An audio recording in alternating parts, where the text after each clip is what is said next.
Bien, nuevamente buenas noches, ¿no? Y bienvenidos eh, a lo que es la tutoría número 5. En este momento les estoy compartiendo lo que es mi escritorio. Para la tutoría número 5 se han propuesto lo que son los contenidos 5.3, 5.4 y 5.5. Pero el 5.2 no lo logramos ver en la tutoría de repaso, ¿no? Entonces vamos a comenzar quizás revisando un poco sobre lo que trata el contenido 5.2. Vamos a ver entonces la presentación creada por el compañero Héctor Salomón, ¿no? Que es el autor de estos materiales, y también, ¿no? Él ha elaborado una serie de videos que ustedes pueden consultar directamente en plataformas, ¿no? Donde él explica cada uno de estos contenidos por si desean ir a revisarlos para retroalimentarnos. O incluso si quieren descargar las presentaciones, ahí están disponibles en plataforma para que ustedes las puedan tener a la mano en el momento de necesitarla. El primer tema son los modelos de comunicación. En este caso, vamos a ver qué son los modelos de comunicación. Vamos a ver el modelo de Lasswell, el de Shannon, el de Schramm, el de Jacobson, el de Maletke y el modelo dialéctico de Manuel Martín Serrano. El objetivo del contenido 5.2 es identificar las características de los diferentes modelos de comunicación. Ahora bien, ¿qué es un modelo de comunicación? Se puede decir que los modelos de comunicación son aquellos esquemas teóricos del proceso de la comunicación que han sido elaborados para facilitar su estudio y su comprensión. Es decir, básicamente son teorías existentes sobre la forma en que nos comunicamos unos con otros. Entre los modelos más significativos de comunicación tenemos primero el modelo de Lasswell, tenemos segundo el modelo de Shannon, tercero el modelo de Schramm, el cuarto es el modelo de Jacobson, el 5 el modelo de Maleske y el 6 el modelo dialéctico de Manuel Martín Serrano. Vamos a comenzar un poco así revisando cada uno de estos modelos con aquellas características que los diferencian, ¿no? En este caso, el primer modelo, como veíamos, el de Lasswell, que según Harold Ritz de Lasswell en 1948, para describir la comunicación es necesario responder la siguiente pregunta. Primero, ¿quién dice qué? ¿En qué canal? ¿A quién? ¿Y con qué efecto? A cada una de las preguntas atribuidas en este análisis, podemos ver determinado a qué faceta de la comunicación está haciendo referencia. Por ejemplo, cuando decimos a quién, es el análisis de control, a quién se le está proporcionando el mensaje. Dice que es el análisis de contenido, es decir, qué es lo que está dentro del mensaje que se pretende o que se está emitiendo, ¿no? En qué canal sería el análisis de los medios, es decir, a través de qué medios está viajando ese mensaje, a quién es el análisis de la audiencia, o básicamente serían los receptores, y con qué efecto es el análisis de los efectos, ¿no? Es decir, con qué propósito se está emitiendo ese mensaje. Esas serían las características básicas del primer modelo, no de Lasswell. El segundo modelo es el modelo de Shannon, también conocido como el modelo de la teoría de la información o la teoría de las matemáticas de la comunicación. Este modelo fue publicado en el año 1948 por Claudie Edwood Shannon. También dice que esta teoría nació del cálculo de las probabilidades, las estadísticas y la teoría de los juegos de estrategia. Este modelo se origina en el ámbito más concreto de los trabajos de ingeniería de las telecomunicaciones. Su centro de atención es la transmisión eficaz de los mensajes. Aquí hay que prestar bastante atención en este elemento, ¿no? Es cómo se transmite de una forma eficaz un mensaje, ¿no? Directamente en este modelo. Este modelo se aplica a la comunicación entre máquina y máquina. Puede ser de un, actualmente no, en estos años no se conocían los teléfonos inteligentes, pero para que lo podamos ver reflejado, puede ser de un celular a otro celular o entre máquina y hombre, ¿no? Es decir, cuando una persona interactúa directamente con una máquina. O la comunicación interpersonal, ¿no? Que básicamente es una comunicación con uno mismo, ¿no? Para explicar el modelo de Shannon vamos a citar ciertas características, por ejemplo, la fuente de información. Esta es la fuente generadora del mensaje o la sucesión del mensaje a comunicar. Es decir, es quien genera el mensaje. El destino sería el ente final al que está dirigido el mensaje. En la comunicación interpersonal, el receptor y el destino serán el destinatario. Es decir, básicamente, como es una comunicación consigo mismo, el emisor y el receptor resultan ser el mismo individuo, ¿no? También tenemos lo que es el transmisor, que es el aparato que transmite o puede transmitir el mensaje. En este caso pudiese ser una radio, pudiese ser un televisor, pudiese ser un celular, pudiese ser un teléfono fijo, etcétera. También tenemos lo que son los receptores, que se refiere al aparato capaz de recibir la señal. Como les mencionaba, si se utilizara un televisor, pues puede ser señal analógica o señal satelital, que puede ser que utilice lo que es la energía, la energía eléctrica, lumínica, mecánica, etcétera, ¿no?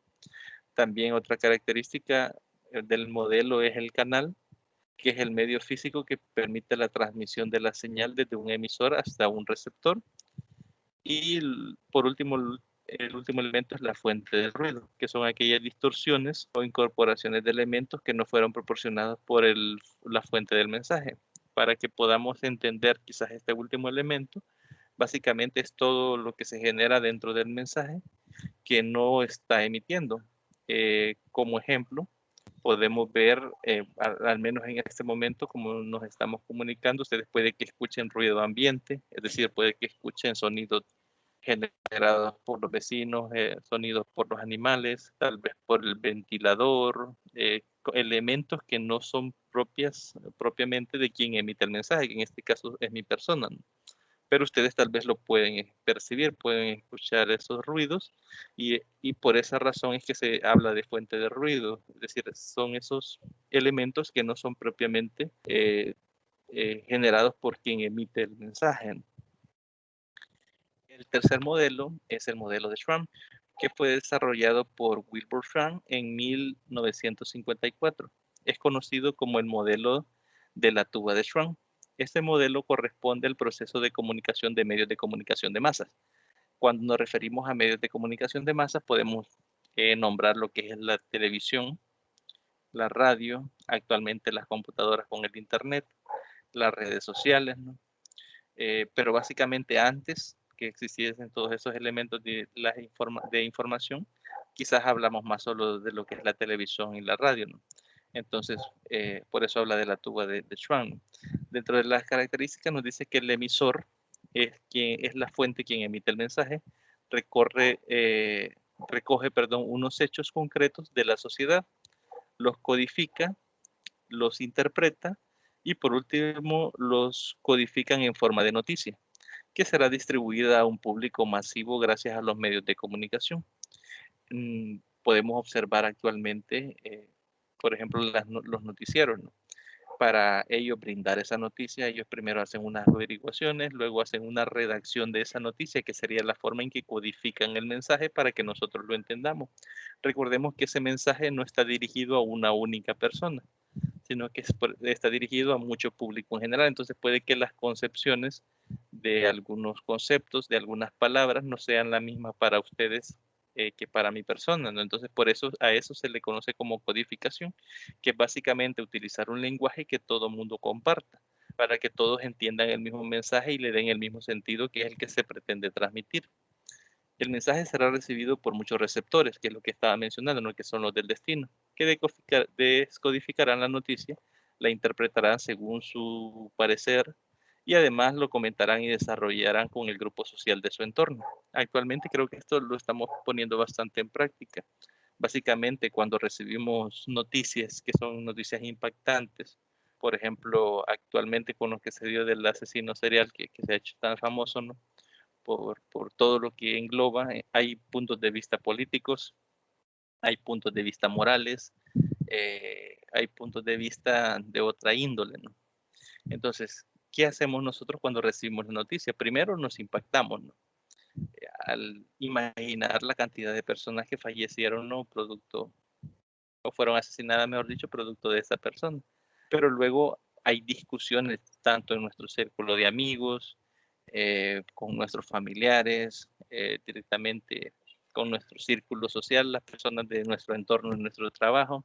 A veces comentamos estas clases de noticias y cada uno las interpreta de diferentes formas. Hay personas a las que les impacta más, las aterroriza o les genera algo en particular y hay personas que simplemente lo ven como algo que tal vez no común en nuestro país, pero algo quizás de esperarse. Entonces, hay diferentes reacciones que cada quien las ha interpretado de ese mensaje, como mejor lo entienda cada quien, o como lo percibe según sus valores, según sus creencias, según lo que les parece a cada uno de ellos. También nos dice que este modelo presenta una teoría sobre las comunicaciones colectivas basada en el siguiente proceso. Primero, el receptor selecciona aquellos mensajes que menos esfuerzo le ocasionan para decodificarlo.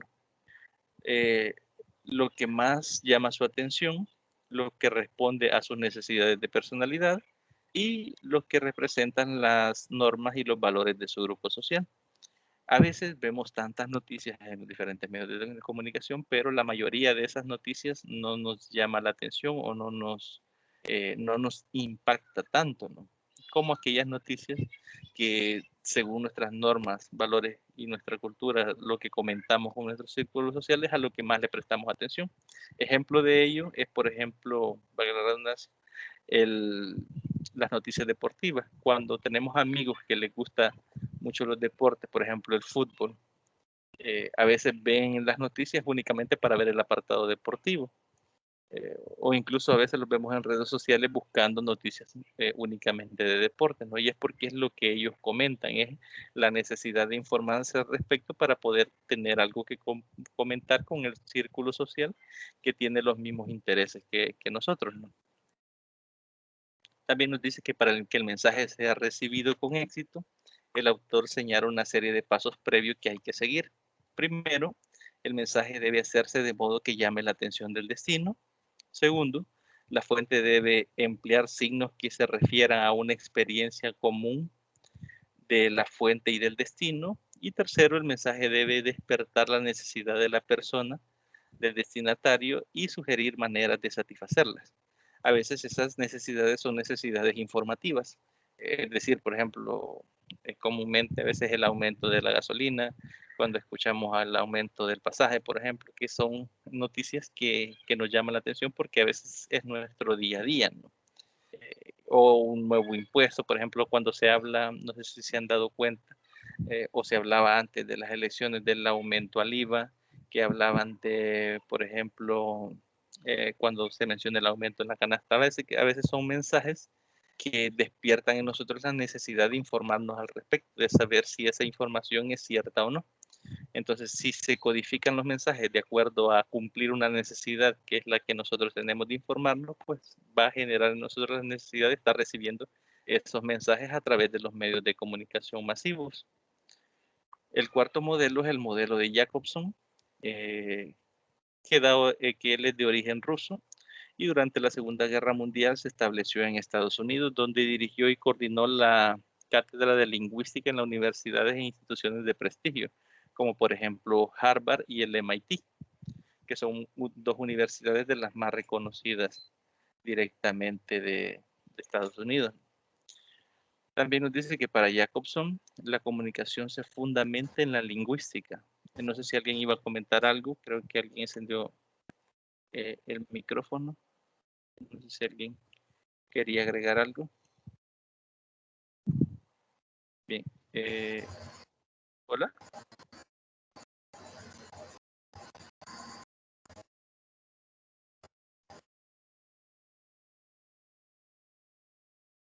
Bien. Bien. Hola.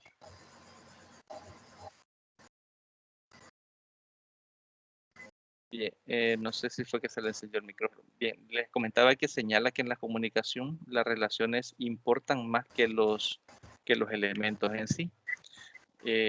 Jacobson en 1958 definió 6 funciones del lenguaje. Por ejemplo, la función motivadora, la conativa, la referencial, la metalingüística, la fática, que bueno, no puedo ver acá la última, no me aparece.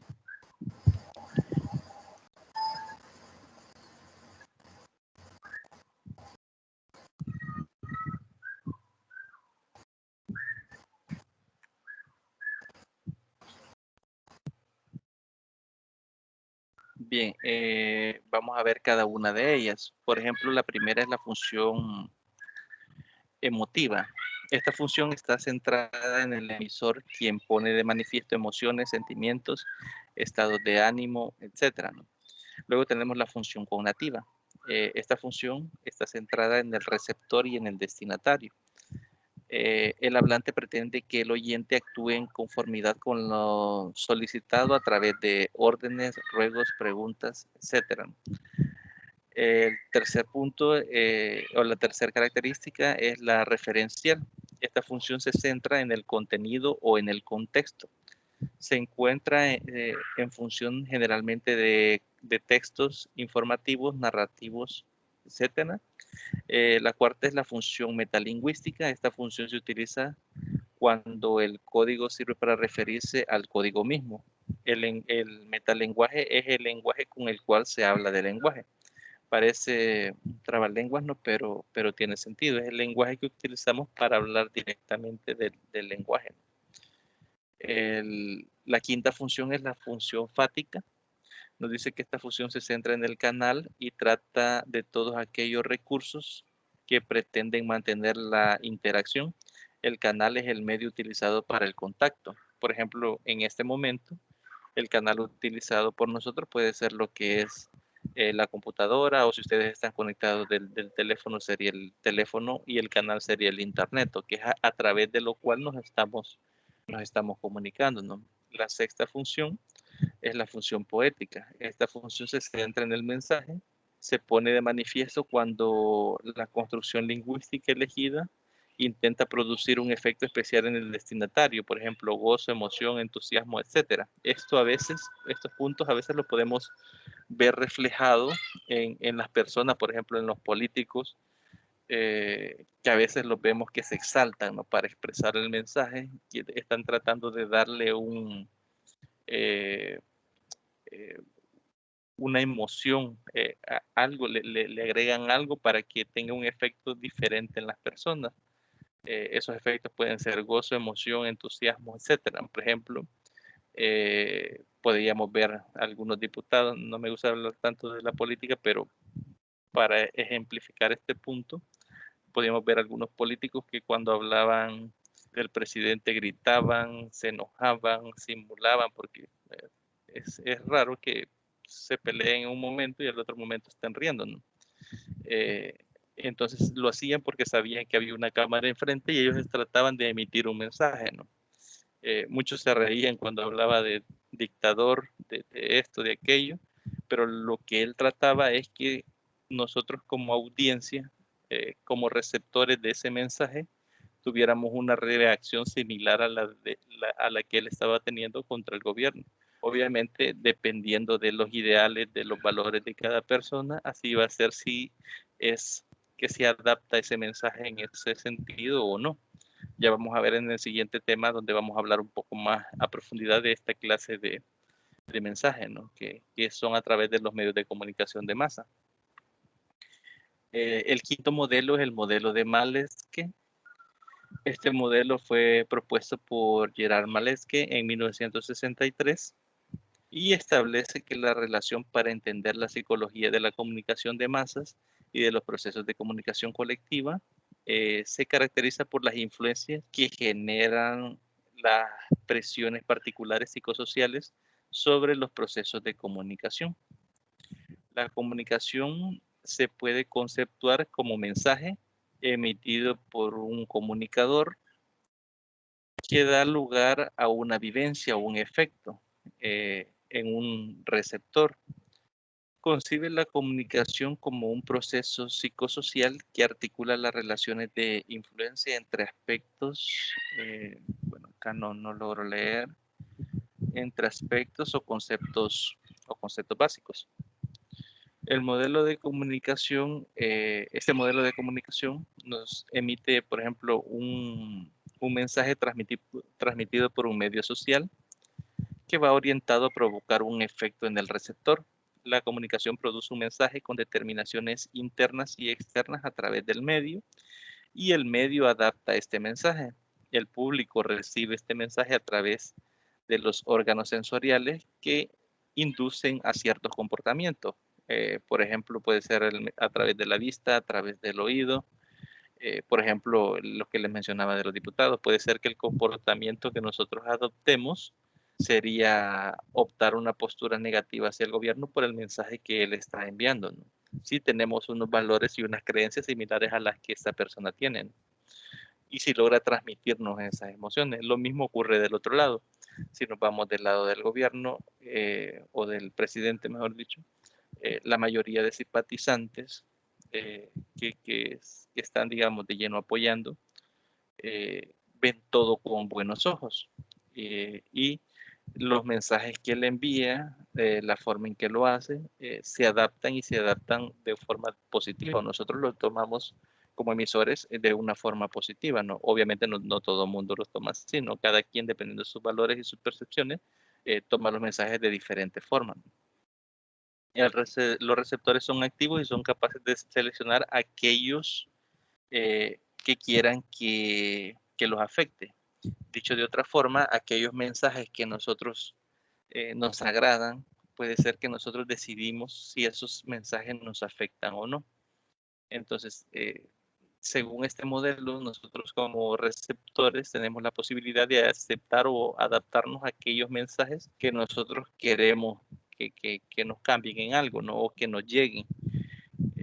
Es bastante interesante si analizamos este modelo por esa característica, ¿no? por esa característica, porque en los otros modelos, básicamente el receptor no le queda de más que aceptar el mensaje, ¿no? En este sentido no, o en este modelo no, en este modelo se percibe como que el receptor tiene la posibilidad de decidir si el mensaje le afecta directamente o no.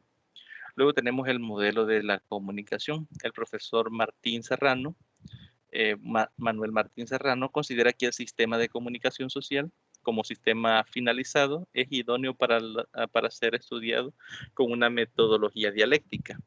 Y así ha configurado un modelo de análisis dialéctico de la comunicación. Es importante, perdón, acá que entendamos de qué estamos hablando cuando decimos dialéctica o cuando tenemos el término dialéctica.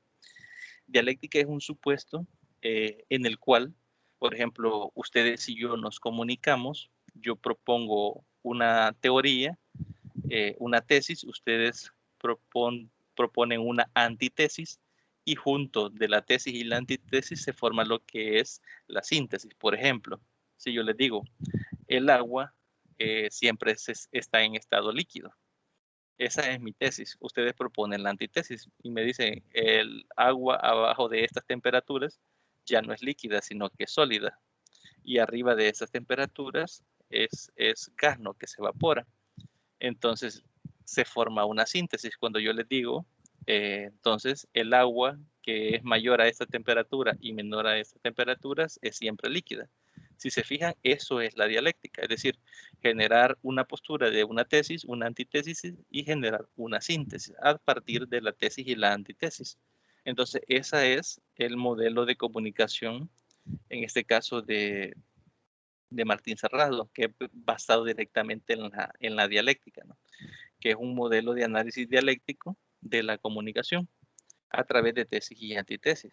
El modelo dialéctico de Manuel Martín Serrano nos dice que se basa en las relaciones que se establecen entre, primero, las bases materiales que hacen posible la comunicación, que sería la infraestructura, la organización de estas bases materiales, reflejos de la organización social que sirven de ellas, que sería la estructura, y el modelo cultural e ideológico que se articula con ella, que sería la supraestructura. ¿Cuáles son los principios del modelo dialéctico? Primero, las bases materiales de la sociedad es el principal factor de su configuración y el cambio. Y segundo, la organización social y política determina el uso de los recursos y de la tecnología. El tercer principio nos dice que un modelo socialmente retrasado respecto al nivel de los medios de producción es un obstáculo para para uso racional de estos. El cuarto principio, las clases dominantes procuran imponer ideologías que perpetúen el modelo social establecido. Esto quizás lo podemos llevar a la práctica viendo lo que ha ocurrido en nuestro país. Acá antes se hablaba de lo que es el bipartidismo. por un lado tenemos el FMLN, por el otro lado tenemos Arena.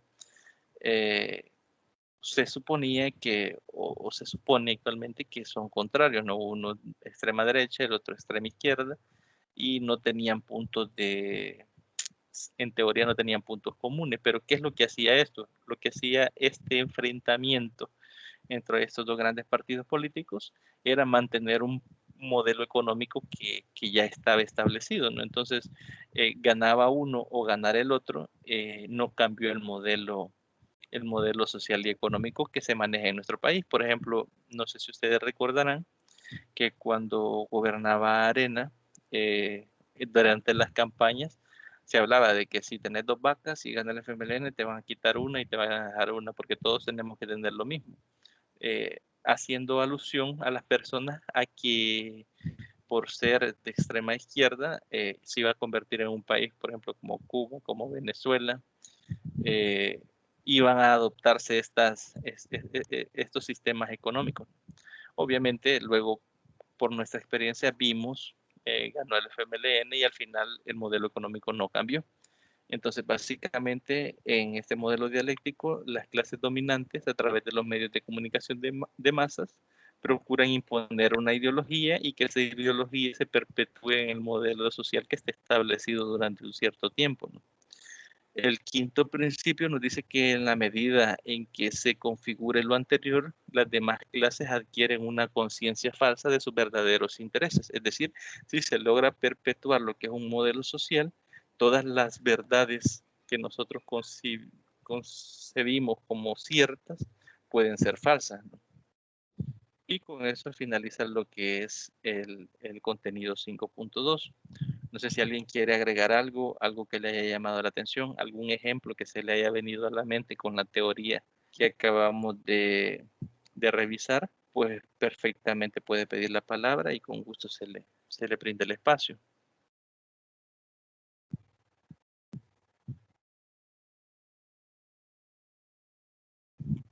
Recuerden que si no tienen micrófono y desean participar, también lo pueden hacer a través de los mensajes. Yo ahí los puedo leer. Vamos a ver entonces el contenido 5.3. En este caso, vamos a hablar de lo que son los medios de comunicación de masa. Primero, ¿qué son los medios de comunicación de masa? Luego, ¿qué características tienen estos medios de comunicación de masa? Y luego, ¿cuáles son las funciones de estos medios de comunicación de masa?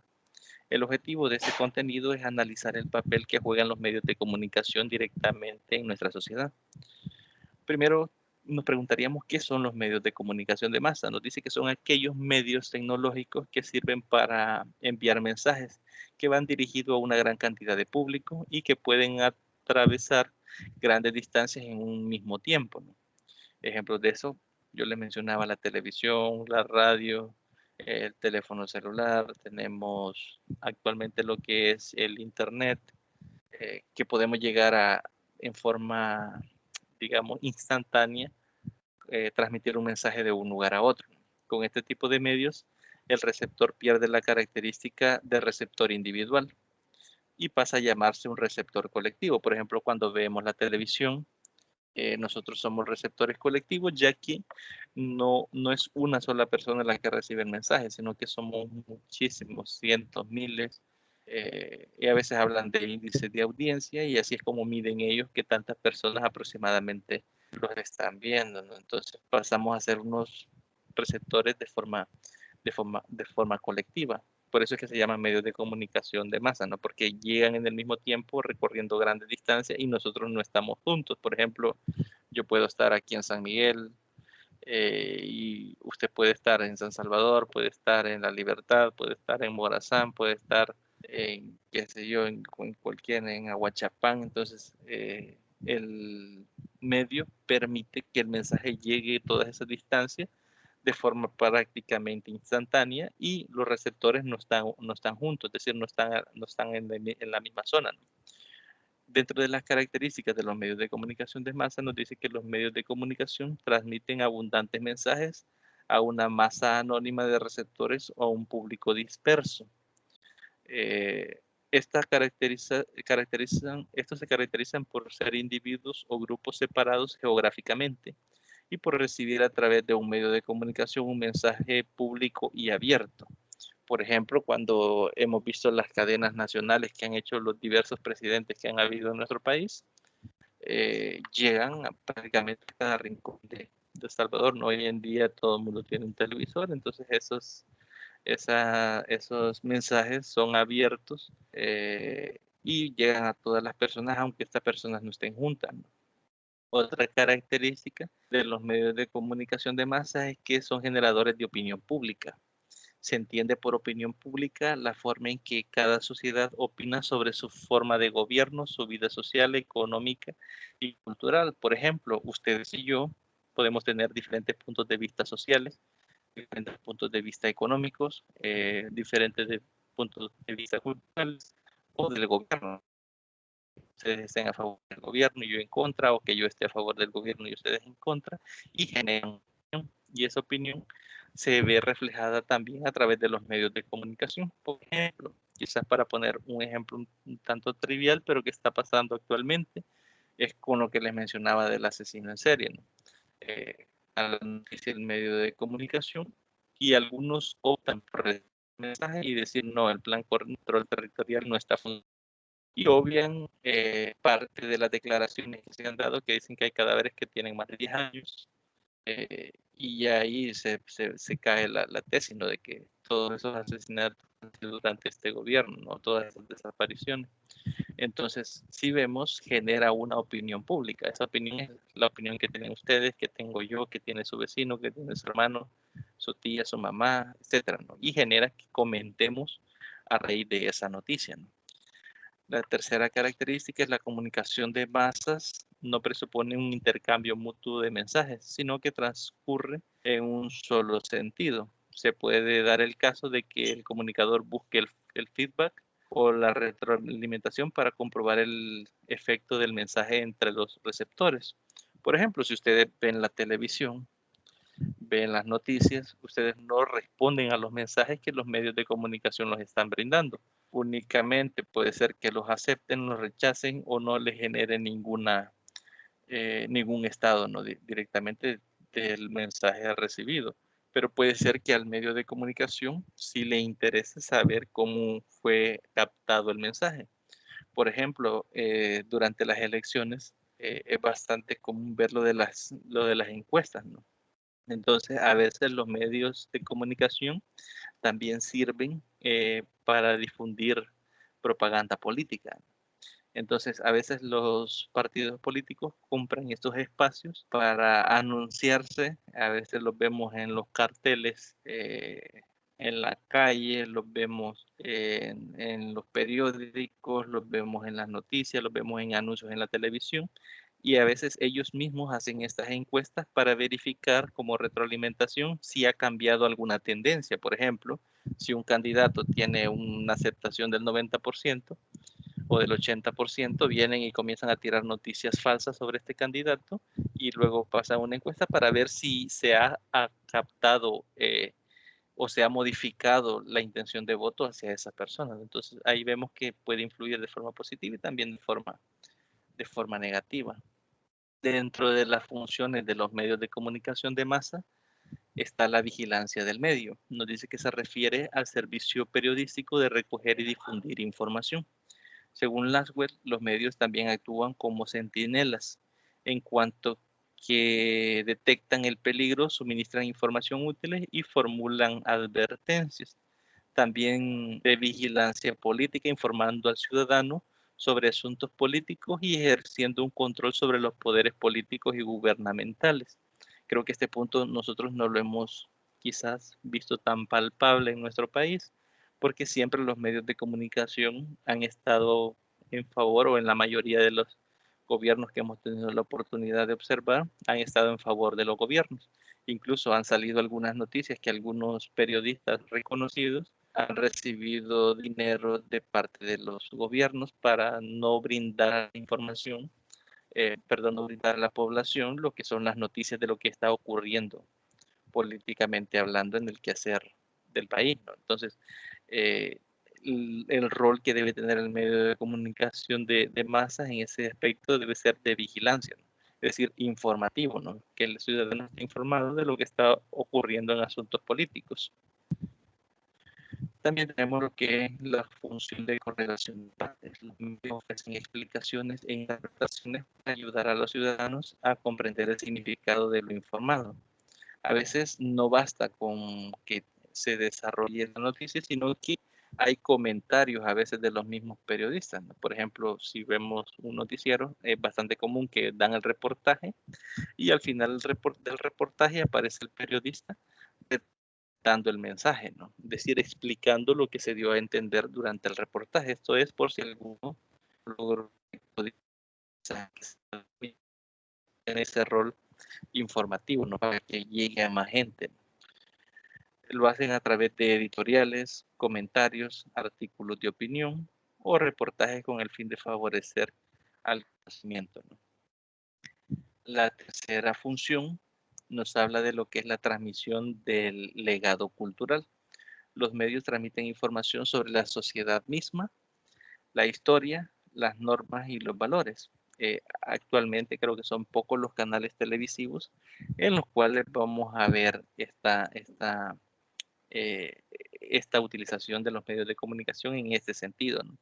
Creo que Canal 10 es uno de los que actualmente está haciendo eso. Por ejemplo, con lo de las teleclases, no sé si ustedes tuvieron la oportunidad, si tienen hijos, o si algún día les dio por ver lo que es la franja educativa, que dentro de lo que son los espacios para las clases se brindaba información cultural.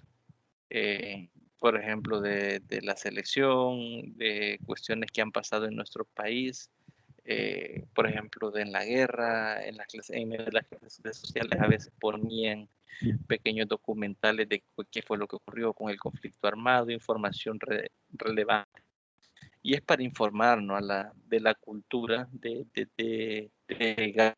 dónde venimos, lo que ha pasado en nuestro país y todo esto. También es un rol que está jugando lo que es el medio puntual. Yo creo que el mismo papel. El cual es la diversión y el entretenimiento. Los programas de televisión con mayor índice de audiencia son los de entretenimiento.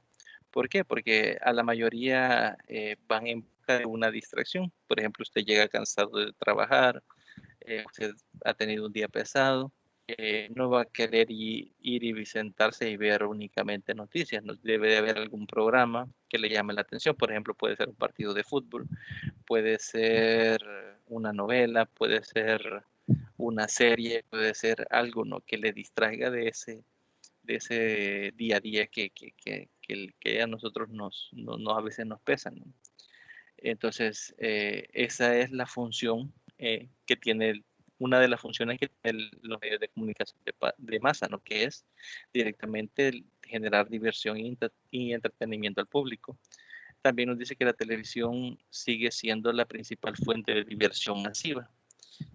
No sé, la verdad, si actualmente aún sigue siendo así, porque la mayor cantidad de tiempo creo que ya la consumen lo que son las redes sociales, ¿no? Por ejemplo, YouTube, tenemos Facebook, Instagram, Twitter, cualquier otra red social que aparezca por ahí, ¿no? Que sirven directamente de entretenimiento. A veces, yo lo digo quizás por experiencia, que acá en la casa la televisión pasa más tiempo apagada que encendida, ¿no? Y es por eso, porque la mayoría tiene una forma de entretenerse diferente, por ejemplo, juegos en los teléfonos, perdón, videos, etcétera, ¿no? La quinta función es la persuasión. Los medios de comunicación se usan para generar tendencias en la opinión pública, influir en los votantes, modificar actitudes, condenar conductas, derrumbar o construir mitos y vender productos. La persuasión es más efectiva cuando se lleva a cabo sutilmente. Es decir, muchas veces nosotros compramos cosas vistas desde el punto económico que no necesitamos. Por ejemplo, yo recuerdo que en sociología, cuando yo recibía lo que eh, cuando estaba cursando lo que es la maestría en una asignatura de sociología, el docente nos decía, ¿por qué alguien que tiene un año de tener un teléfono que vale $500 va y compra uno que vale 1000? Y él hacía su alusión a lo que es los iPhone o los Samsung, ¿no? Los S9, los S10, no sé por qué número van ya. Entonces decía él, yo ese teléfono lo tengo desde hace 3 o 4 años y me sigue funcionando, no me da problemas y ¿por qué lo voy a cambiar? A veces el hecho de que vemos en la televisión, decía él, anuncios, que el teléfono, que lo vemos que anda con mujeres, decía él, que lo vemos que tiene un llamativo, no es en realidad por andar el teléfono. Lo hace ver así para que nosotros intrínsecamente imaginemos esa vida, ¿no? Entonces, a veces tienen ese efecto de persuasión a través de esa clase de anuncios, ¿no? Igual que, por ejemplo, lo de las bebidas alcohólicas. Siempre que vamos a ver imágenes, por ejemplo, de Golden, de Pilsener o de otra, ponen ambientes en los que hacen ver a la persona sumamente alegre, ¿no? Entonces, hace que se genere en las personas ese deseo y pues quieran consumir esos productos. Entonces,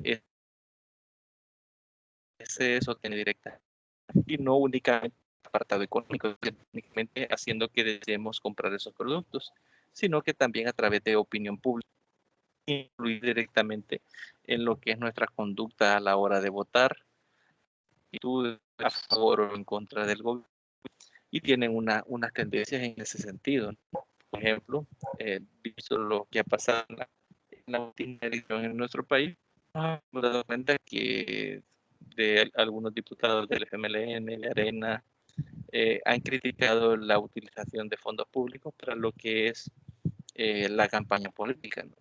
Incluso decían que los paquetes alimenticios que se estaban dando llevaban ese tinte político y por eso hubo ahí una discusión sobre un letrero que le querían poner, que no sé, creo que al final sí se lo pusieron, pero ya es que ellos a través de todos estos mensajes, a través de los medios de comunicación masivas, tratan de influir directamente en nuestra decisión de votar. Por ejemplo, si dicen este es corrupto, por ejemplo, ellos decían devuelvan lo robado y querían dar lo contrario y señalar al gobierno como ladrón también, para que así el votante pensase que todos están en la misma condición e influir directamente en el voto de la persona, ¿no? Ya directamente. El sexto, la sexta función viene siendo el servir al sistema económico. En la mayoría de las sociedades, los medios de comunicación son empresas y sus servicios más obvios es la función publicitaria. Es decir, al tener, por ejemplo, lo que son contenidos de entretenimiento y tener mucha gente que ve ese contenido, utilizan los espacios entre esos contenidos para vender publicidad a las empresas que se anuncian. Si nos fijamos, a veces aparecen anuncios de la Coca-Cola, de los churros Diana, de otras empresas, por ejemplo, TV Offer, y esta es una función directamente económica, es decir, están buscando que se vendan más esos productos. ¿Qué gana el medio de comunicación con eso? Pues la publicidad que está vendiendo. Por eso nos dice que los medios se acercan entre sí a los vendedores y a los compradores, ya que crean espacios que atraen al público y venden espacios a los anunciantes que ofrecen a su vez sus productos al público, ¿no? Y ahí finaliza lo que es el contenido 5.3. No sé ustedes qué opinan sobre lo que es los medios de comunicación de y las funciones que acabamos de revisar. ¿Ustedes consideran que en ustedes directamente influyen sobre sus decisiones, las decisiones que toman día tras día, o no? ¿No? Es bastante interesante a veces analizar el qué tan expuestos estamos a la influencia de estos medios de comunicación en lo que es directamente de nuestro día a día, ¿no? La forma en que nosotros directamente nos comportamos o percibimos el entorno, ¿no? que nos rodea directamente. Con relación al contenido 5.4, no sé si alguno tiene algún comentario o algo que desee expresar de lo que acabamos de revisar o algo que se le haya venido a la mente, alguna experiencia que haya tenido. Creo que todos. Hola, sí, no sé si alguien iba a participar. Hola, buenas noches, licenciado. Sí, buenas noches. Fíjese que para mí, ahorita que usted está explicando lo de los medios de comunicación, podemos ver la gran influencia que ellos tienen, ¿verdad? En la sociedad. Y quizás algún ejemplo o lo que yo pensaba ahorita que usted lo está explicando, en el tema político más que todo, ¿verdad? Cómo el partido de Nuevas Ideas o el nuevo movimiento, se podría decir que se basó su campaña casi solo en los medios de comunicación, ¿verdad? Y producto de eso fue el, la gran cantidad de personas que se volcaron para poder votar por ese nuevo movimiento. Y igual con lo que es la propaganda para que, que las diferentes empresas hacen, ¿verdad? Usted ya hacía mención ahí de la Coca-Cola, que del pollo campero y las demás anuncios publicitarios que nosotros podemos ver en los medios de comunicación, de alguna manera también influyen en las personas, porque yo conozco casos de personas que por la propaganda tal vez no tienen mucho dinero para poder cubrir sus necesidades básicas, pero quizás por la misma propaganda, por lo que le venden el producto, que a lo mejor en muchas ocasiones tampoco no se necesita el producto, pero por la misma publicidad que se le da, las personas tienden a gastar quizás lo poco que tienen para poder comprar algo que al final no lo van a ocupar. Entonces, entonces creo que sí, los medios de comunicación ejercen un gran impacto en la población, sobre todo cuando tenemos mentes muy débiles y no podemos, no somos críticos, pues no podemos ver más allá de lo que nos están ofreciendo, que a lo mejor no en todo, ¿verdad? Pero a lo mejor puede ser también como una farsa. Entonces me parece muy interesante este tema de los medios de comunicación, solamente. Correcto. Sí, quizás respaldando un tanto lo que usted hablaba, a veces hay personas, o habemos, quizás me incluye, porque en alguna u otra ocasión a veces he gastado dinero en cosas que al final no necesito. Creo que todos hemos caído en esa trampa, ¿no? Por ejemplo, como le mencionaba, a veces tenemos un teléfono que es funcional, que no nos da problema, y por un anuncio que vimos, por el exceso de esa publicidad, vamos y compramos uno nuevo, aunque el que tengamos está bien, ¿no? Es decir, no tenemos la necesidad de un teléfono, pero vamos y gastamos ese dinero. Y a veces lo vemos reflejado, como usted lo dice, en personas de nuestras comunidades. A veces personas que tienen tal vez una sola persona que trabaja dentro de la familia y lo vemos a veces gastando el dinero en cosas como por ejemplo una tablet. A mí me llamaba la atención eh, unos comentarios que hacían acá cerca unos vecinos que decían llega el fin de mes y anda buscando prestado, pero anda 3 teléfonos en la bolsa.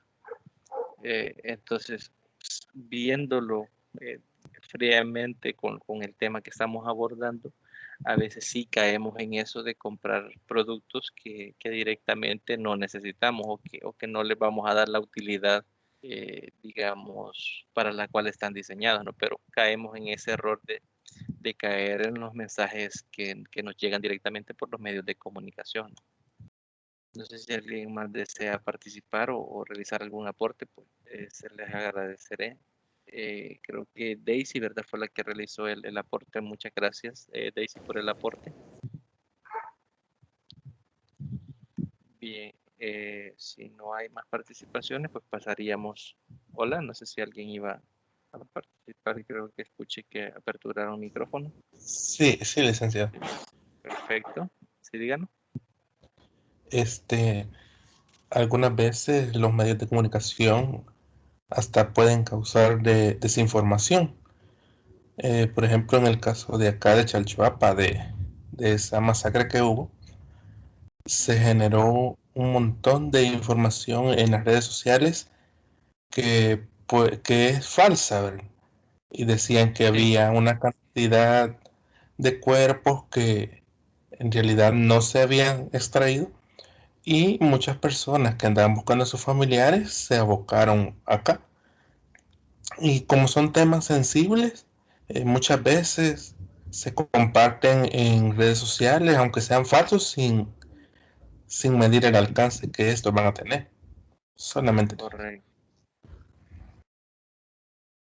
Sí, bastante que quizás con las redes sociales tenemos esa limitante o esa desventaja, ¿no? Que hay bastantes noticias falsas, bastantes fake news y a veces las creemos, ¿no? Y hay que tener ese cuidado de ir y verificar, quizás como lectores, ¿no? O como receptores de los mensajes que están ahí directamente en las redes sociales y verificar que cuentas sean eh, registradas, ¿no? Que sean cuentas verdaderas, ¿no? Las que han compartido la noticia, tornar un debate, ¿no? Porque quiere eso, ¿no? Como veíamos en la teoría, nosotros tenemos opinión pública y como lo que ha pasado ahí en Chihuahua, que mencionó usted ahí, yo creo que ha pasado todos. O sea, yo lo he comentado con, con, con, con mi familia, creo que ahí donde se dio, creo que lo deben de haber comentado más. ¿Por qué más? Porque quizás hay gente que pudo haber conocido a este hombre y no imaginar de lo que era capaz, ¿no? Y ahí hay más comentarios de la índole porque manejan información de donde ocurrió la situación. Entonces, a veces sí tenemos esa gran desventaja que a veces al informarnos directamente, únicamente en las redes sociales, estamos expuestos, ¿no? a noticias que sean falsas, ¿no? A la llamada fake news, que serían las noticias falsas. Gracias por la participación, por el aporte. El siguiente contenido es el 5.4, que serían los efectos más media. En este caso, lo vamos a abordar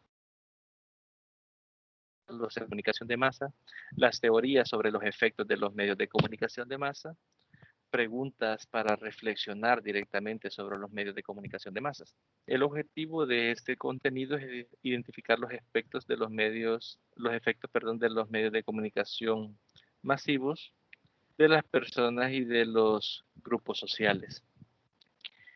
Vamos a ver los efectos de la comunicación de masas. Nos dice que el análisis de la influencia de los medios de comunicación sobre la audiencia ha resultado ser una tarea sumamente compleja. Se busca responder a la pregunta: ¿cómo influye la información que asumimos sobre nuestras propias opiniones, actitudes y comportamientos? Y imaginémonos de que usted tiene una postura, ya puede ser política, por ejemplo, o otro tipo de postura. Usted ya tiene sus valores y usted toma una postura sobre algo, ¿no? Entonces, ¿será que a través de un mensaje transmitido a través de los medios de comunicación de masa usted puede cambiar esa opinión?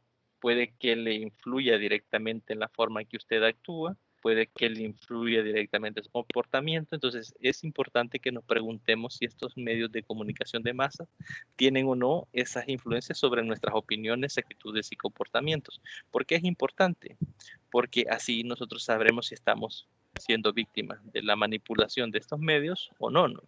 Porque si nuestras actitudes, opiniones están condicionadas por lo que se dice en los medios de comunicación, pues entonces tenemos un grave problema porque somos muy influenciables por estos medios. Y la idea es que podamos recibir todas estas fuentes de información y optar una postura personal, ¿no? A través del conocimiento de la información. Nos dice que numerosos estudios sobre los efectos de los medios de comunicación de masa han intentado observar la manera en que los medios de comunicación influyen sobre las percepciones de los ciudadanos. Por ejemplo, su influencia en los cambios de actitudes, el modo en que estos contribuyen a la formación de la opinión pública y el papel en la socialización de la política. Es decir, en cómo percibimos lo que es la política directamente en nuestra sociedad. Sobre esto se han creado diversas teorías. Por ejemplo, la primera teoría es la teoría del impacto directo, que nos dice que durante los primeros años del siglo defendió que los medios de comunicación de masa ejercían una poderosa influencia sobre las actitudes y conductas de los individuos. Se basaba en la idea de que todo el poder corresponde a los medios de comunicación, frente a los cuales las masas es una suma de los individuos aislados, incapaces de reaccionar y por ese motivo fácilmente manipulables. Es decir, el hecho de que se creía, ¿no? O en esta teoría se piensa de que el hecho de que ustedes, por ejemplo, y yo, si vemos un programa o una noticia, nosotros no somos capaces de responder directamente a la noticia, únicamente somos receptores de ese mensaje. Pero ustedes y yo, al estar aislados, es decir, yo en mi casa, ustedes en su casa, no tenemos esa forma de reaccionar directamente ante esa noticia. Entonces es más fácil que nos manipulen al no haber una interacción con otra persona sobre el asunto del mensaje que nos están enviando, ¿no? La segunda teoría es la teoría de la aguja hipodérmica, enunciada por Laswell. Está centrada en dos campos. El primero, o por un lado, la sensación descarada de la propaganda es utilizada para provocar una determinada respuesta de identificación en el individuo, que es el votante, e influir en los ciudadanos directamente. Y por otro lado, la publicidad comercial, mediante la difusión de todo tipo de estrategias publicitarias dirigidas al individuo que sería el consumidor. En esta teoría, si nos fijamos, es la que estábamos hablando, ¿no? Sobre la manipulación a través de lo que es la propaganda mediante los medios de comunicación masivos. Por ejemplo, yo tengo un amigo que me decía, bien curioso, que se me ha ido el nombre de un diputado que era de Arena, que siempre ganaba acá en Usulután. No me acuerdo cómo que se llama. Me decía, es curioso que este diputado solo aparece en las elecciones, no lo ves ni en los videos en redes sociales de las plenarias, no lo ves en nada, solo lo ves únicamente, me decía, cuando, Candray creo que es, solo lo ves, me decía, cuando viene el periodo electoral y lo ves en los municipios, en los carteles, lo ves, me decía él, en todo, pues, o sea, anda en todos lados cuando se acercan las elecciones, pero después de ganar la elección, pues ya no lo volvés a ver. Y siempre ganaba, o sea, siempre quedaba. No, la verdad creo que esa vez no sé si quedó o no, pero no he escuchado que haya quedado, pero sí invertía bastante en publicidad y lograba el objetivo que era ganar. Eh, conseguía los votos a través directamente de lo que era la publicidad. Y lo mismo podemos ver cuando se trata de comerciales, ¿no? Como les decía, a veces vemos Coca-Cola, Pollo Campero, Subway. Es decir, si usted va a un establecimiento, por ejemplo, Metrocentro o Unicentro o cualquier lugar de estos, ¿no? Donde hay muchos lugares y usted tiene hambre, a su mente, ¿qué es lo primero que se viene? Se vienen aquellas marcas que usted ha visto en la televisión, por ejemplo, McDonald's, Pollo Campero, KFC, etcétera, etcétera, ¿no? Es decir, incluso aunque vayamos al lugar, creo que es donde están un montón de restaurantes, no vamos y compramos en uno que no conozcamos o que no hayamos visto en anuncios. Entonces, eso es que hay ejercicio directamente una influencia, esa teoría, ¿no? Que esa influencia existe tanto en el apartado político como en el apartado económico a través de lo que es visto el receptor directamente del mensaje como un consumidor. La tercera teoría es los medios como creadores de estereotipos. Walter Lippmann presentó la idea de que los medios construyen una realidad en la mayoría de las veces a través de los estereotipos. ¿Qué es un estereotipo? Por ejemplo, que yo les diga a ustedes, todas las personas que están tatuadas son malos o son delincuentes. Eso es un estereotipo, es decir, tener un prejuicio sobre un determinado elemento de la sociedad y generalizar a que todos son de esta forma, ¿no? Obviamente por las condiciones, lo que ocurre en nuestro país, dependiendo del tipo de tatuajes, así puede ser que sí o no sea delincuente, ¿no? Pero en otros países como Estados Unidos, a veces no existen estos estereotipos, ¿no? O existen otros, ¿no? Entonces, eso es lo que viene siendo un estereotipo. Para facilitar la comprensión de los temas, los medios reducen la realidad a una serie de estereotipos más fácilmente reconocibles por el público, ¿no? Por ejemplo, pudiese ser que tomar cerveza hace que las personas sean felices y que todo el que toma cerveza es feliz, ¿no? O incluso con lo de los cigarrillos.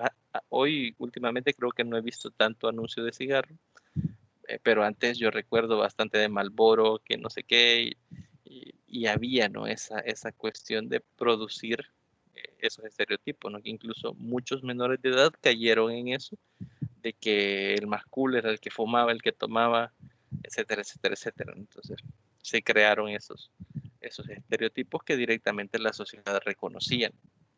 La tercera teoría, bueno, es la misma, ¿no? La de creadores de estereotipos. Dice que para Littman la conversión de la realidad en estereotipos o el uso de prejuicios para catalogar cosas implica una negación de la realidad misma.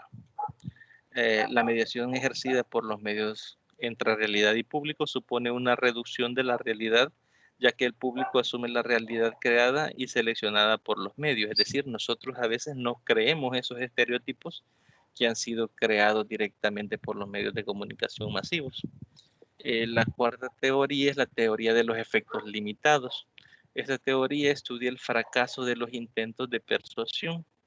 Considera el uso de las variables concebidas como mediadoras entre emisores y receptores, como por ejemplo el medio, la exposición, el contenido a las predisposiciones de la audiencia, y plantea que la comunicación de masas actúa dentro de un conjunto de factores e influencias. Concluye que los medios de comunicación masivos contribuyen más a reforzar una opinión que a cambiar la ya existente. Es decir, esa teoría afirma que los receptores o las personas que reciben los mensajes ya tienen, digamos, una idea en particular, y lo que hace la teoría es reforzar esa idea o esa creencia, ¿no? Y la influencia directa es reforzar esa opinión y no cambiarla. Es decir, no se pudiese cambiar a través de los medios de comunicación la idea que ya está previamente concebida por la persona que recibe el mensaje, ¿no? La quinta teoría es la teoría de los usos y gratificaciones. Esta teoría parte de la idea de que el público solo accede a los medios si estos tienen algo interesante que ofrecer, con el objetivo de satisfacer sus necesidades. Los medios se adaptan a las necesidades y a los gustos de la audiencia, y concluye que la posibilidad de influencia de los medios sería muy relativa. Es decir, únicamente las personas buscamos los medios de comunicación porque tenemos una necesidad. Por eso es que habla de gratificación, es decir, buscamos satisfacer una necesidad específica. Y creo que por este punto es que actualmente la mayoría de personas ya no vemos televisión, sino que únicamente vamos y nos informamos y vemos, digamos, nuestros temas de interés directamente en las redes sociales, ¿no? Porque somos capaces directamente de manipular y ver aquellas cosas que sí queremos ver, ¿no? Aquí en este tipo de teorías también habla de la influencia que tienen los medios de comunicación masiva, que es relativa. ¿Por qué es relativa? Porque depende directamente de la persona si se deja influenciar o no. Porque al yo decidir si voy o no veo X programa, X noticiero, pues puede ser que yo no esté percibiendo esos mensajes o que no me gustan esos mensajes y por eso deje de verlo. Entonces la influencia que tendrían sobre mí sería prácticamente cero, ¿no? El sexto punto o la sexta teoría es el modelo de la agenda setting. Fue desarrollada en la década de los 70 y supuso un cambio importante en el estudio de los efectos de los medios. Por un lado, estudia los efectos cognitivos de los medios y por el otro, comienza a estudiarse los efectos que los medios tienen a largo plazo. Es decir, la influencia que pueden generar los medios de comunicación masivos a largo plazo en las personas que reciben los mensajes a través de estos canales. Esta teoría sostiene que los medios centran la atención hacia determinadas cuestiones y construyen imágenes del mundo político y social. Los medios recomiendan y proponen contenidos acerca de los cuales el público debe reflexionar. Es decir, los medios dan al público un listado de cuestiones en torno a las cuales deben opinar y discutir. Por ejemplo, eso lo podemos quizás evidenciar o ejemplificar en lo que son estos programas de debate. Por ejemplo, el de Nacho Castillo, el de 21, el de Diálogo con Ernesto López, y así hay otros programas donde ellos en la coyuntura política vienen y proponen ciertos temas. Por ejemplo, Yo recuerdo cuando se estaba discutiendo lo de la ley del agua y se hablaba de privatización en unos medios. Se hablaba de que el control iba a estar siempre balanceado en la comisión que se había propuesto, y en otros medios se le daba más realce a que la mayoría de los elementos que componían este comité eran pertenecientes a la empresa privada, y por eso se hablaba de privatización, ¿no? Entonces ahí, si nos fijamos, existen dos coyunturas que los medios, dependiendo del enfoque que quieran darnos para que nosotros asumamos de una forma o el lenguaje, nos daban esa información para que nosotros como público opináramos y discutiéramos entre nosotros al respecto. Es decir, cuando son temas que son controversiales, los hablamos indistintamente si estemos de acuerdo o no. Es decir, el simple hecho de conocer lo que se está hablando en la coyuntura política, por ejemplo, hace de que nosotros en nuestro entorno de trabajo, familia, vayamos y comuniquemos, ¿no? y veamos posturas y lleguemos a conjeturas, ¿no? Y al final del contenido 5.4 aparecen algunas preguntas para reflexionarnos sobre los medios de comunicación masivos. Por ejemplo, la primera pregunta nos dice que ¿es el público en realidad tan homogéneo? Es decir, todos tenemos las mismas concepciones como para recibir el mismo mensaje y cambiar o ser influenciado de la misma forma. La segunda pregunta, ¿nos convienen los medios en masa? Es decir, ¿nos convienen esta clase de medios que únicamente nos toman a nosotros como receptores y que buscan influenciarnos directamente? Es decir, ¿nos convienen esta clase de medios? La tercera pregunta, ¿realizan los medios homogeneización de gustos y de cultura? La cuarta pregunta, ¿ejercen los medios una función de manipulación sobre la sociedad? Que creo que esa es la que más nos estamos haciendo hoy en día, ¿no? Si los medios de comunicación nos manipulan a través de los mensajes que nos están proporcionando, ¿no? La otra pregunta de reflexión, tenderán a desaparecer cada vez más las opiniones de las minorías, es decir, si a través de los medios de comunicación como únicamente se habla sobre los temas que a ellos les interesa que hablemos, las opiniones de las minorías se van reduciendo. ¿Será que tenderán a desaparecer? Cuando hablamos de tender es de algo que se aproxima a desaparecer, aunque no se desaparezca del todo, ¿no? Porque siempre opiniones de personas minoritarias sobre un tema en particular siempre van a existir, ¿no? Entonces, esas preguntas como parte de una reflexión sobre lo que hemos revisado de los medios de comunicación de masas. Y ahí finaliza lo que es el contenido 5.4. No sé si alguien desea aportar algo o algo le llamó la atención de lo que acabamos de revisar y quiere aportar algo, pues bienvenido sea el aporte.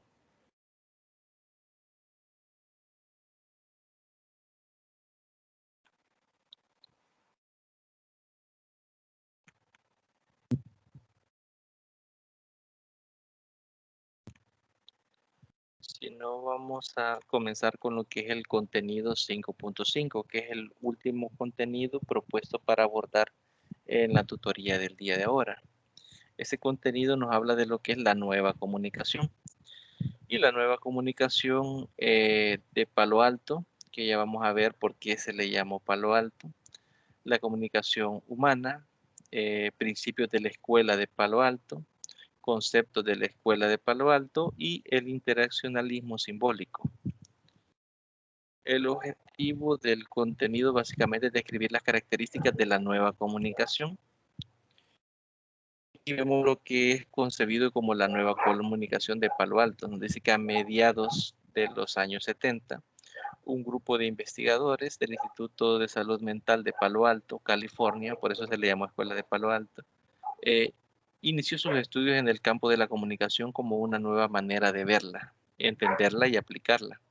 Por ello fue bautizada como la nueva comunicación.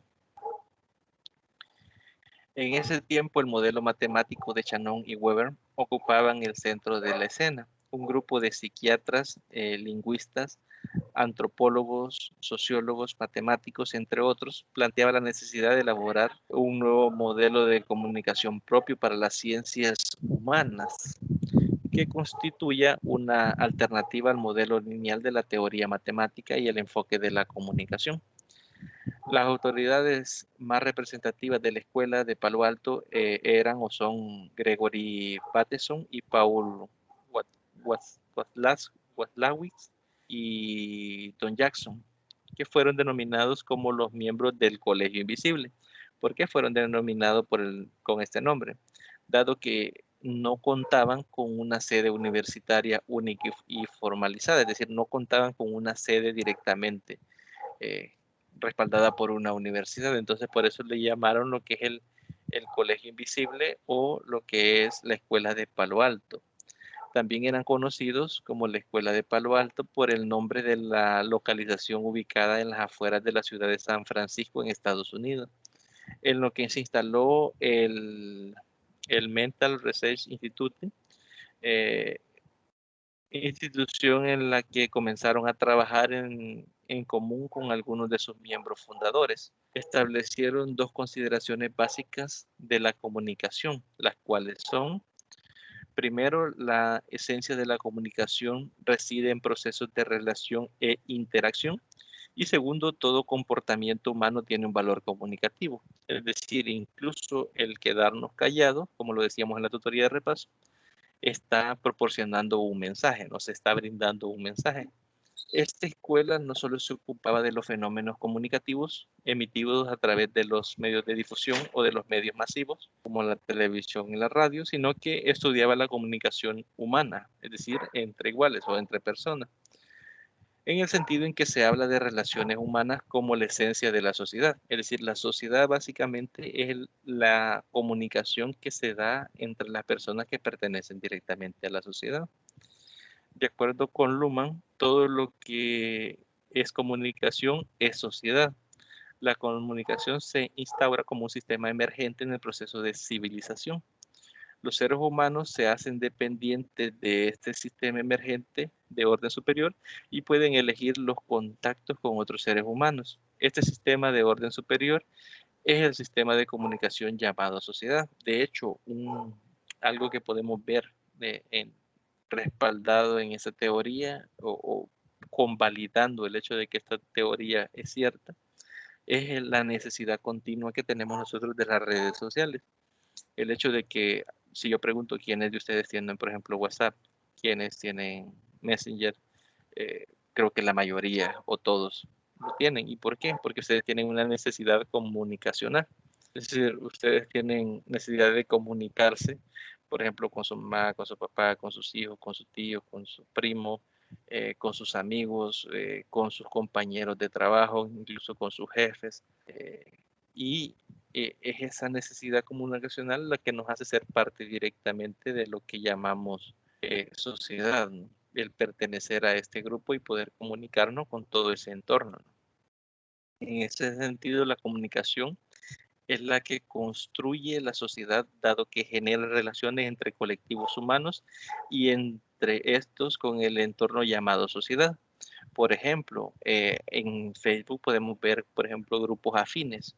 Por ejemplo, los de los famosos car show, los grupos de motociclistas, son personas que comparten un interés común o un gusto o unas aficiones en común y que a veces sin conocerse generan esas interacciones, esos puntos de vista, esas conversaciones, incluso creo que a través de los juegos está también eso, ¿no? A través de los juegos en línea, ¿no? Cuando a veces vemos personas que pasan hablando directamente con unos audífonos puestos mientras juegan, están comunicándose con otras personas, ¿no? Entonces, está generando un interactivo de comunicación, ¿no? También nos dice que los aportes de esta escuela para la comprensión de la comunicación son, número 1, el principio de totalidad; número 2, el principio de causalidad circular; número 3, población. Vamos a ver cada uno de ellos. Primero, el principio de totalidad. Implica que un sistema no es una simple suma de elementos, sino características propias, diferentes los elementos componen tomados por separado, es decir, es como una caracterización directamente de la sociedad por las características individuales de sus miembros y como un colectivo, ¿no? El principio de causalidad circular nos dice que el comportamiento de cada una de las partes del sistema forma parte de un complicado juego de implicaciones mutuas, de acciones y de retroalimentaciones. Y luego el principio de regulación, que no puede existir comunicación que no obedezca a cierto número de reglas, normas y convenciones. Estas reglas son las que precisamente permiten el equilibrio en un sistema de comunicación. Ahora, la escuela de Palo Alto se basa en 4 conceptos principales. La primera es la interacción, la segunda es la proxemia, la tercera es la kinésica y la cuarta la idea de no se puede comunicar. Veamos cada una de ellas. Por ejemplo, la interacción nos dice que en donde toda relación depende del contexto, es decir, del lugar y de las características del momento donde se presenta un contacto entre individuos. Por ejemplo, puede ser que en su grupo de amigos usted se comporte de una forma y que en el ambiente laboral se comporte de una forma totalmente diferente, ¿no? Entonces, esa interacción va a depender del contexto en el cual usted se está comunicando. El principio de proxemia nos dice que es la teoría sobre el espacio y la delimitación del territorio, de dónde el espacio físico, donde se está recibiendo o se está dando el mensaje. El principio de kinesia nos dice que explica el uso del lenguaje gestual, el lenguaje corporal y los movimientos. Por ejemplo, incluso hay personas que se dedican directamente a leer qué es lo que nosotros decimos mediante nuestros gestos.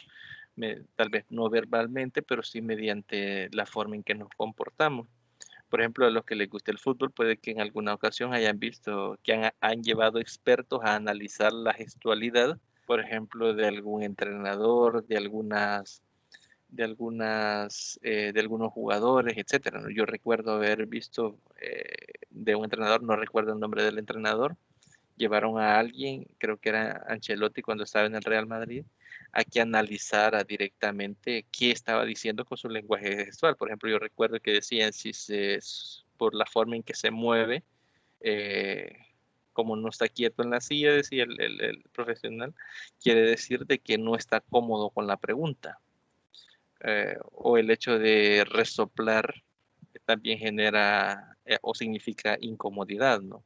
El hecho de mirar hacia los lados, buscar apoyo, ¿no? Entonces, si nos fijamos, hay personas directamente que trabajan de lo que es la gestualidad. Entonces, cuando nos comunicamos, también es una forma de convalidar el mensaje. Es decir, puede ser que yo les esté diciendo algo y que mi gesto sea negativo. Por ejemplo, imaginémonos que yo lo estoy felicitando a usted por una nota y que hago gestos negativos sobre esa nota. Entonces usted está recibiendo un doble mensaje. Por un lado, verbalmente usted está recibiendo una felicitación, algo positivo, pero lo que le está transmitiendo los gestos que yo estoy emitiendo de forma negativa, por poner un ejemplo, ¿no?, le está diciendo otra cosa. Entonces, la gestualidad o la kinesia tiene que respaldar el mensaje que se está dando a través del lenguaje, ¿no?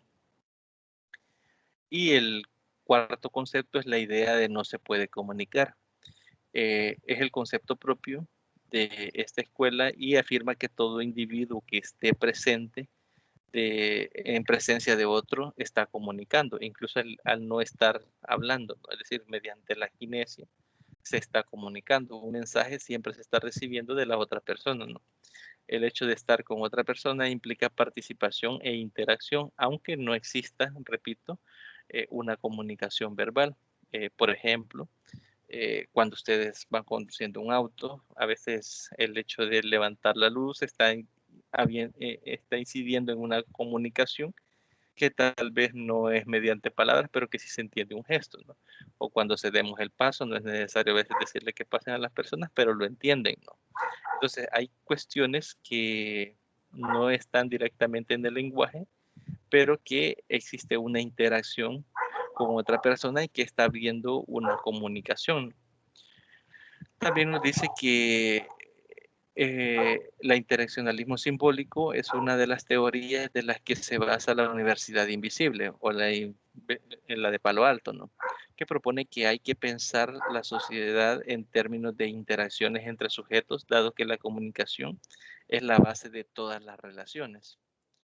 La Escuela de Palo Alto plantea que los seres humanos crean relaciones con los demás por medio de las interacciones y de la acción social. Y es así como el individuo va creando procesos sociales. Lo interesante de las aportaciones del interaccionalismo simbólico y de la Escuela de Palo Alto es que ponen en evidencia la importancia de retomar y de hacer observable la comunicación atendiendo a su significado originario, que sería la puesta en común, el diálogo y la comunicación. Y con esto finaliza lo que es el contenido 5.5. No sé si hay algún comentario, alguna pregunta, algo que deseen expresar, pues lo pueden hacer. Creo que con el tiempo que nos ha quedado podemos revisar lo que es la actividad del ensayo, que creo que alguien me preguntaba en el día de la tutoría de repaso, pero todavía no estaba activa lo que era la actividad. Entonces, no sé si les parece bien que revisemos esa actividad. Recordarles, ¿no?, que el día de mañana vence lo que es la tarea 3, si no me equivoco, ¿no? A más tardar a las 11:55 de la noche, aparecía para domingo 23. Vamos a verificar entonces por acá lo que es el ensayo que creo que aparecía al final de la unidad 5.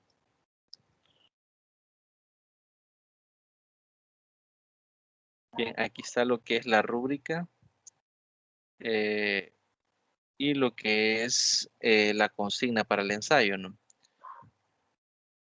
Y aquí abajo nos ha agregado un documento para orientaciones para realizar un ensayo académico. Si quieren profundizar más en lo que es un ensayo académico y cómo elaborar el ensayo académico, tendrían que descargarse este archivo. Repito, está al final de lo que es la unidad 5. Y ahorita solo vamos a revisar lo que es la consigna. Lo voy a descargar mejor para que me quede de una vez guardado por acá. Aquí, nueva carpeta.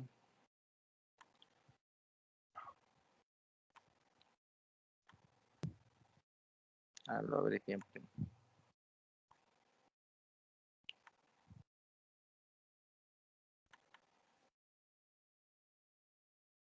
Bien, en este caso tenemos lo que es la actividad del foro, perdón, del ensayo académico. Tiene un valor de la nota final del 10%. Y nos habla del efecto de las más medias en la educación, que básicamente es el contenido 5.4 que abordamos el día de ahora. Nos habla acá que el objetivo nos dice realizar un ensayo académico sobre los efectos de la más media en la educación, así como los cambios que resultan de los mismos y generan transformaciones que impactan de manera directa los paradigmas establecidos en la educación tradicional desde un enfoque social. Las indicaciones nos dice dar elaborar los siguientes documentos que están en plataforma. El documento de ensayos académicos, cómo elaborar, elaborado por Olga Amado Castro. Y luego dar lectura al documento Perspectivas Actuales sobre los Más Media, que es documento colocado en plataforma de la unidad 5, para que de ahí puedan tener una idea de base de dónde iniciar su ensayo, ¿no? Luego dice leer el documento Influencias de las más medias en la escuela, también documento colocado en plataforma, unidad 5, respecto al ensayo, ¿no? Y luego dice se recomienda leer el documento que se menciona en el literal A, es decir, todos esos documentos que los lean para que primero sepan cómo elaborar un ensayo, qué es un ensayo, y luego la información pertinente para que ustedes puedan desarrollar lo que es su reflexión dentro del ensayo que van a elaborar. El inciso anterior dice como la guía de apoyo para base para realizar un ensayo, ¿no? El tercer punto nos dice realizar un ensayo sobre los diferentes elementos que se abordan en los documentos del literal B y C. Y el inciso anterior, reflexionando sobre los efectos más media. Esto es importante. El reflexionar sobre esos contenidos que ustedes van a leer o que ya leyeron, si es que ya comenzaron a realizar la actividad, ¿no? Ya que se perturbó el día de ayer.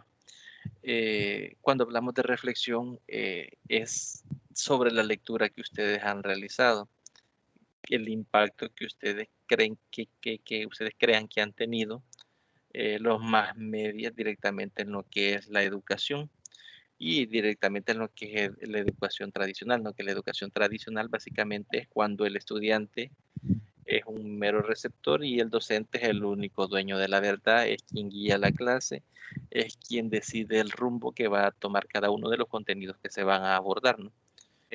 También nos dice efectos de la más media en educación, utilizando la más media de la educación, ventajas y desventajas, ¿no? Esto es importante que lo aborden, que lo reflexionen y que agreguen esas ventajas y esas desventajas, ¿no? Y también dice los cambios de la metodología y los nuevos paradigmas de la educación, producto de las más medias, ¿no? Cuando hablamos del cambio de paradigmas de la educación, estamos hablando de cambiar de la educación tradicional, que básicamente es lo que les mencionaba, que el docente es el único dueño de la información, a un paradigma un poco más moderno, donde los estudiantes tienen la posibilidad de acceder mediante un teléfono con internet a toda la información que está disponible en la red, ¿no? Y verificar de forma instantánea si la información que le está brindando el docente es correcta o no, ¿no? Es decir, ya el docente cambia desde una postura en la cual es el dueño absoluto de la verdad, ¿no? O de la información, a una postura donde el docente sirve únicamente de guía, ¿no? Y una postura tradicional donde el estudiante es un meramente receptor, y en una postura en la forma o en el nuevo paradigma educativo donde el estudiante ya interactúa y genera su propio conocimiento, ¿no? Dice acá que si desean discutir más temas pueden hacerlo, es decir, si ustedes dentro de la lectura quieren abordar otros temas aparte de lo que son las ventajas y desventajas y cómo ha influenciado la más media directamente en los paradigmas tradicionales y modernos de la educación, pues ustedes tienen la libertad de poder discutirlo dentro del, agregarlo, ¿no? Dentro de lo que es su reflexión en el ensayo. Vuelvo y repito que cuando hablamos de reflexión, es un análisis que ustedes deben de sacar, ¿no? Una reflexión propia que deben de sacar de la información que lean. Es decir, no es que van a ir y copiar y pegar información directamente en el ensayo, no, no es esa la idea. La idea es que ustedes lean, reflexionen sobre lo que leyeron y hagan esa reflexión escrita, ¿no? Eso va a ser lo que, bueno, viene siendo lo que es el producto del ensayo. Dice que deben de agregar la carátula en el formato proporcionado en plataforma. Creo que ya lo tienen descargado ahí, si no, pues lo pueden descargar. Aparece al final de todas las unidades, ahí aparece la portada para que la puedan descargar. El quinto punto dice que el desarrollo del ensayo debe de contener una extensión de 4 páginas como mínimo y 8 como máximo. Es decir, esa reflexión que ustedes van a desarrollar debe tener al menos 4 páginas y no excederse las 8 páginas. Eso quitando lo que es la carátula, es decir, la carátula no cuenta, sino que esto únicamente es como el cuerpo del ensayo, ¿no? Esas 8 páginas, perdón, esas de 4 a 8 páginas. Repito, 4 mínimo y 8 páginas como máximo. En el desarrollo del ensayo deben de ser reflejadas las 3 partes fundamentales: introducción, cuerpo y desarrollo y conclusión. Mencionarles que algunos autores o algunas personas identifican que dentro de los ensayos no deben de existir los nombres de las partes. Por ejemplo, normalmente cuando hacemos un trabajo usted le coloca introducción, luego le coloca desarrollo y luego le coloca conclusión. Dentro de los ensayos, algunos autores manejan o se maneja que no se debe de escribir estos elementos, es decir, no se debe poner introducción, pero sí debe de haber algo introductorio de qué va a tratar la reflexión. No sé si me explico. Aunque no se escriba la palabra introducción, sí se debe de entender que se está haciendo una introducción a lo que va a acaecer en el cuerpo. En este caso, se lo digo porque probablemente en otras asignaturas que les toque desarrollar lo que son estos ensayos, puede que existan tutores que les digan que sí, les deben de colocar, por ejemplo, introducción, hacer la introducción, luego cuerpo desarrollo, hacer el cuerpo desarrollo y luego conclusión y colocar la conclusión. En este caso yo lo dejo abierto como ustedes lo consideren mejor. Si ustedes consideran escribir la palabra introducción y hacer el apartado de la introducción, escribir la palabra desarrollo y hacer el desarrollo y conclusión, pues pueden hacerlo. Yo en ese sentido no les voy a tomar si lo escribieron o no escribieron la palabra. Solo les menciono que por normativa a veces se tiene de que no se escriben las palabras y eso puede ser que algunos tutores, no sé si me escucha el resto. Sí, aquí, yo sí le escucho en lo personal. Okay. Sí, es que me estoy leyendo acá que Kenia no escucha. Quizás tiene problemas de red.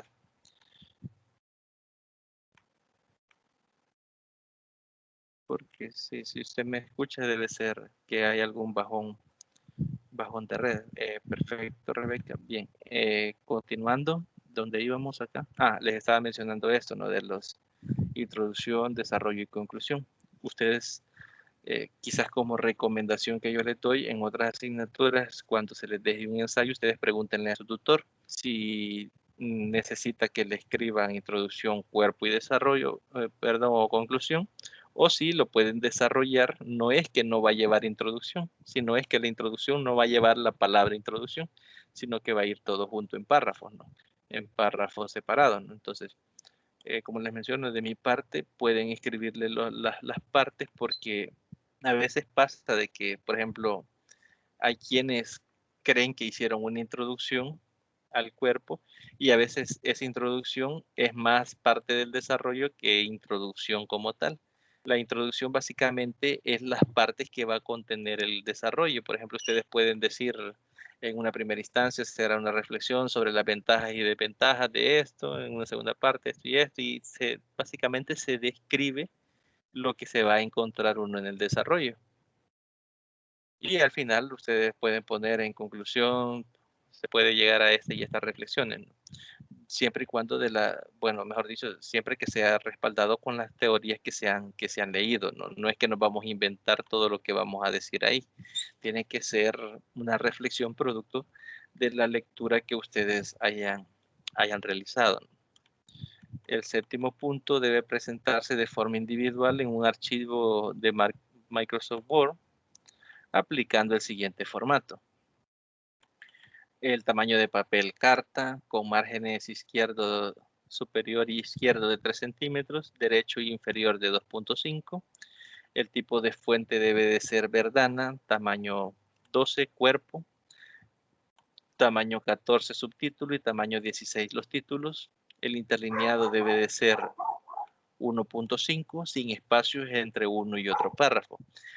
Repito que debe ser subido el archivo en formato Word, no en PDF, porque en PDF no se puede verificar si han cumplido o no con estas indicaciones. Entonces yo no le voy a poder asignar lo que es la ponderación que aparezca en la rúbrica para estos elementos si ustedes la suben en PDF. Yo entiendo que a veces porque no se les desconfigure y por cuestiones de que les gusta que el archivo vaya ordenado como ustedes lo digitaron, algunos lo hacen o lo convierten a PDF y lo suben en PDF. Pero aquí sí tengan el cuidado de subir el archivo en Word para que estos elementos que se les están evaluando cuenten, ¿no? A la hora de evaluarlo en su rúbrica, ¿no? Luego nos dice que al incluir las referencias bibliográficas consultadas, seguir las normas APA y citar adecuadamente. Y aquí nos da de dónde podemos descargar lo que es las normas APA. el noveno punto nos dice que el ensayo debe ser creado por cada estudiante según las lecturas asignadas. Cualquier copia bajada de internet o de tareas muy parecidas entre compañeros es considerada fraude y se colocará nota mínima según el reglamento, que es 0, ¿no? Por eso le recalcaba lo de reflexión, ¿no? Es una reflexión personal que, o sea, cada uno debe de hacer de acuerdo a las lecturas que ha realizado o a las lecturas que se le recomienda, y evitemos, ¿no?, el ir y copiar y pegar información de internet, porque todo eso siempre se verifica, o al menos yo, a mí se me solicita que lo verifique y yo trato de cumplir, y por esa razón yo a veces verifico los textos. Bueno, en la mayoría de las ocasiones lo verifico, ¿no?, que no sean copia y pega. A veces sí se les acepta hasta cierto punto cuando se utiliza paráfrasis, ¿no?, que básicamente es decir con otras palabras lo que un autor ha expresado, ¿no?, porque esa clase de utilización es válida, ¿no? Entonces, el hecho de que una tarea se parezca a la de un compañero y que la reflexión básicamente sea la misma, puede concluir a que se les anule la nota, ¿no?, o que se les asigne 0 de nota. Entonces, tener cuidado en eso para no caer en ese error, ¿no? El punto 10 nos dice revisar la rúbrica para complementar los aspectos de la evaluación del ensayo, ¿no?, que básicamente es lo que vamos a hacer un poco a la rápida a continuación, porque ya nos queda poco tiempo, ¿no? Lo voy a descargar también acá.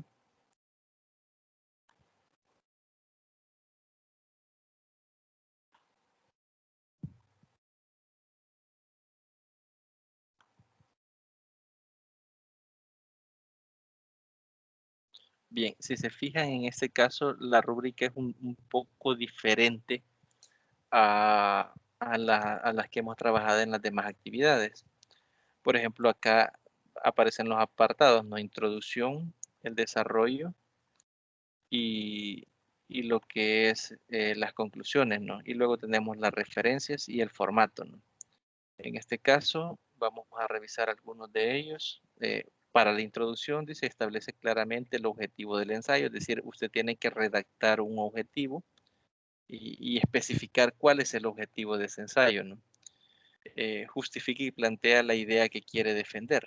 Por ejemplo, si usted pretende establecer que, digamos, por decir algo, ¿no?, que los medios de comunicación masiva tienen una influencia negativa en la educación, entonces debe de plantear esa idea, ¿no?, directamente en la introducción y decir que en el desarrollo se va a abordar bajo esa perspectiva lo que es toda la reflexión, ¿no?, que se va a desarrollar. Entonces, yo aquí le voy a evaluar eso, que se establezca en la introducción directamente cuál es el objetivo y que justifique la importancia de la idea central, ¿no?, que usted pretende defender, ¿no? Y si se fijan, esto tiene una valoración de un punto y si es excelente, ¿no? Y si va disminuyendo, por ejemplo, si es muy bueno, si es bueno, si es regular, por ejemplo, dice no existe objetivo y la defensa de las ideas es totalmente confusa. Si fuese el caso, pues se le va a asignar 0.25 del punto de la introducción, ¿no? Y si no cumple con ninguno de los requisitos, es decir, si no establece objetivo, no establece justificación de la idea y no plantea cuál es esa idea, pues entonces no se le asignaría puntuación. Entonces es importante que vayamos y revisemos cada uno de estos criterios, ¿no? Creo que están bastante claros en el desarrollo. Por ejemplo, para que tenga excelente en desarrollo, dice, presenta de forma amplia y clara al menos 5 ventajas y 5 desventajas. Es decir, deben de estar planteadas esas 5 ventajas y esas 5 desventajas en el desarrollo para que usted pueda tener ese punto. Y luego defiende su punto de vista de forma clara y argumentando sustentos en capítulos asignados y citas bibliográficas. Es decir, usted sí puede utilizar citas bibliográficas, es decir, no copiar no textos incrustados, sino, por ejemplo, según este autor, quizás para ponerles un ejemplo, vamos a utilizar lo que es una de las presentaciones que abordamos el día de ahora, cuando veíamos lo de los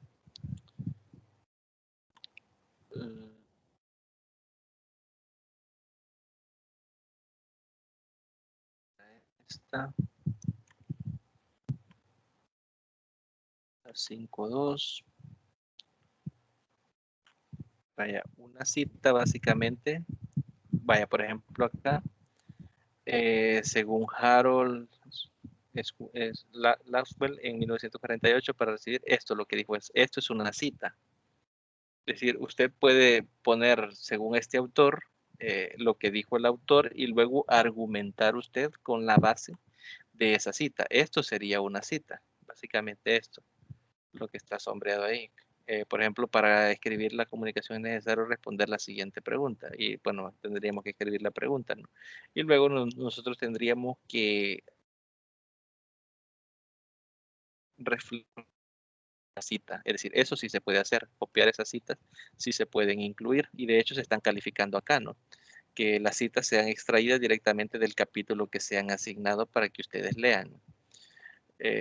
También nos dice externa respecto al efecto de los más medias en la educación, utilizando los más medias en la educación, ventajas y desventajas de los más medios en la educación y el cambio de metodologías y los nuevos paradigmas de la educación producto de los más medias. Y ahí ustedes van a encontrar, ¿no? Si ustedes cumplen con todo eso, pues ahí se les van a asignar esos 2 puntos. Y así ustedes deben de ir revisando la rúbrica punto por punto para poder sacarnos al final esos 10 puntos de acá y para que puedan tener una puntuación global de 10, ¿no? Y ahí el desarrollo, todo lo que se les pide, está directamente en la rúbrica. Ustedes saben, bueno, al menos yo me trato de apegar al 100% a lo que dice la rúbrica. Y si tienen todos esos elementos y siguen correctamente las indicaciones, pues van a tener una buena calificación. Entonces la invitación básicamente es a que revisemos directamente esos materiales que se nos han proporcionado en la unidad 5, que revisemos la rúbrica, que revisemos más detenidamente las indicaciones. Yo les leí un poco a la rápida, no lo que es las reflexiones, ¿no? Las indicaciones que se dan sobre el ensayo, pues básicamente eso sería todo, ¿no? Ya ustedes lo tendrían que revisar más detenidamente y comenzar a trabajar en dicha actividad, ¿no? Entonces, creo que quedaríamos hasta acá. No sé si tienen alguna pregunta, algún comentario, algo que no les haya quedado claro, algo que quieran expresar, pues tienen el espacio para que lo puedan hacer.